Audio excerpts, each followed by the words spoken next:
Жалгыз көздүү дөө. Илгери өткөн заманда улуу тоонун арасын мекендеп, жалгыз көздүү дөө жашаптыр. Ал тоодой ташты томкоргон өтө зор болгондуктан, анын күчүнө эч ким тең келе алчу эмес экен. Ал дөө мекендеген тоого мергенчилер да бара алган эмес. Жалгыз көздүү дөө дөөлөрдүн башчысы болгон. Кедей кембагалдардын тынчын алган бул дөөлөрдү жок кылыш үчүн айылдын эли чогулуп кеңеш курат. Айылдан чыккан атактуу мерген, балбан, акылдуу, чукугандай сөз тапкан жигит досу экөө бармак болушат. Алар азыктарын артынышып, курал жарактарын алышып, дөөлөрдү издеп жөнөшөт. Көп издебей эле алардын алдынан жалгыз көздүү дөөнүн өзү чыгат. Далдайган чоң денелүү, буттары бууранын санындай, чекесинде жалгыз көзү бар. Мурду узун, учу ири, денесин жүн баскан. Дөө адамдарды көрүп кат-кырып күлөт. Силер мага жем болгону өзүңөр келдиңерби? Дейт. Жигиттер да кат-кырып көздөрүнөн жаш чыкканча күлүшөт. Таң калган дөө: "Силер эмне күлүп жатасыңар?"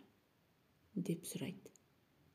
Мергенчи: "Аялым дөөнүн өтүн таап кел деп жиберди эле. Бат табылганыңа сүйүнүп жатам. Болгондо да жалгыз көздүүсү. Сен үчүн келгенбиз, досум. Тезирээк колдон чыгарбайлы, качып кетпесин" деп дөөнү качыра бергенде, дөө: "Мен бир атанын жалгызымын. Өлтүрө көрбөгүлө, экинчи малыңарга тийбейм" деп жалбарып жиберет. Анда мергенчи: "Кайдан табам башка дөөнү? Мен үйгө дөөнүн өтүн алып барышым керек" дейт. Дөө ойлонуп туруп: "Ушул дарыянын ары жагында арал бар. Ал аралга суунун өйдө жагынан өтүп келсеңер, ошол аралда 3 дөө жашайт" деп айтып берип өзү качып жөнөйт. Мергенчилер жалгыз көздүү дөөнүн айтуусу боюнча аралга келип, талдын башына чыгып дөөлөрдү күтүп отурушат. Бир маалда дөөлөр келишип, арасында жалгыз көздүү дөө да бар. Ал дөө болгон окуяны дөөлөргө айтып берип, адамдын өзү кичинекей болгону менен алар акылы, тапкычтыгы, куулугу менен бизди жеңет. Алардан сак болушубуз керек. Ошондуктан жер которуп башка жакка жашап, адамдарга тийбейли деп сүйлөп жатканда дөөлөрдүн ортосуна талдан досу кулап түшөт.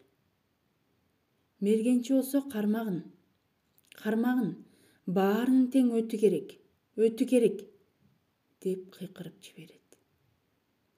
Ошондо дөөлөр корккон бойдон кирип жаткан дарыянын суусуна боюн таштап, агып жок болушат.